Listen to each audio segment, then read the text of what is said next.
আজকের রেসিপিটা খুব সাধারণ রেসিপি, সবাই হয়তো জানে বানাতে। বিশেষ করে প্রত্যেকটা বাঙালির ঘরেই হয় এই রেসিপিটা, আর প্রত্যেক বাঙালিই হয়তো জানে বানাতে। তাও আমার বানানো রেসিপিটা তোমাদের সাথে আমি শেয়ার করে নিচ্ছি। কাতলা মাছ দিয়ে ফুলকপি আলু দিয়ে তরকারি করেছিলাম। এটা তো ঠান্ডার দিনের আমার একদম সবচেয়ে বেশি প্রিয় খাবার। তার জন্য প্রথমে আমি মাছটাকে ভালো করে ধুয়ে পরিষ্কার করে হলুদ আর নুন দিয়ে মেখে রেখে দিয়েছি। আর এই দিকটায় আমি ফুলকপি আলুটা কেটে নিচ্ছি। ফুলকপিগুলো বড় বড় করে কেটে নিয়েছি আর আলুগুলো লম্বা লম্বা করে কেটে নিয়েছি। এবারে আমি ফুলকপিটা ধুয়ে গরম জলে নুন দিয়ে কিছু সময়ের জন্য ভিজিয়ে রাখলাম। আর এদিকে কিছুটা টমেটো আমি কুচি করে নিচ্ছি মশলা করার জন্য। আর এদিকে আমি দুটো লঙ্কা সেদ্ধ দেব, তাই লঙ্কা দুটো রাখলাম। আর মশলাটাও রেডি করে নিয়েছি হলুদ, লঙ্কার গুঁড়ো, জিরে গুঁড়ো, ধনে গুঁড়ো, জল দিয়ে একটু নেড়েচেড়ে কিছু সময়ের জন্য রেখে দিলাম।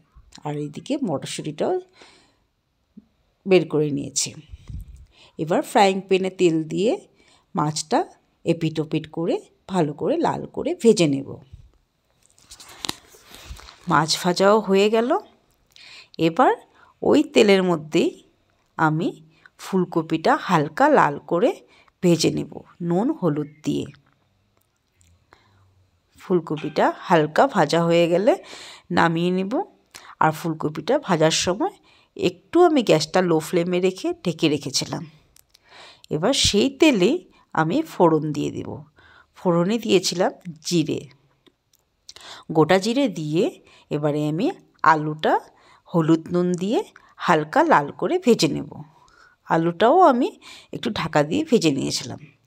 আর একটা অন্য কাজে ব্যস্ত থাকায় আলুটা একটু বেশি লাল হয়ে গেছে। এবারে আমি মশলাতে দিলাম, প্রথমেই টমেটোটা দিয়ে দিলাম। এবারে আমি একটু নুন দিয়ে দিব, টমেটোটা যাতে নরম হয়ে যায়। তারপর আমি যে মশলাটা আমি গুলে রেখে দিয়েছিলাম ওই মশলাটা দিয়ে গ্যাসটা একদম লো আঁচে রেখে ভালো করে মশলাটা কষিয়ে নেব যত পর্যন্ত মশলা থেকে তেল না ছেড়ে যায়। মশলা থেকে তেল ছেড়ে গেলে আমি জল দিয়ে দিব। জলটা দিয়ে আবার ভালো করে নেড়ে চেড়ে কিছু সময়ের জন্য ঢেকে রেখে দেব, আলুটা যাতে সেদ্ধ হয়ে যায়। এবারে আমি মটরশুঁটি আর লঙ্কাগুলো দিয়ে দিলাম, আর ফুলকপি মাছটাও সাথে দিয়ে দিলাম। দিয়ে আবার ভালো করে নেড়ে চেড়ে ফুটিয়ে রেখে দেব।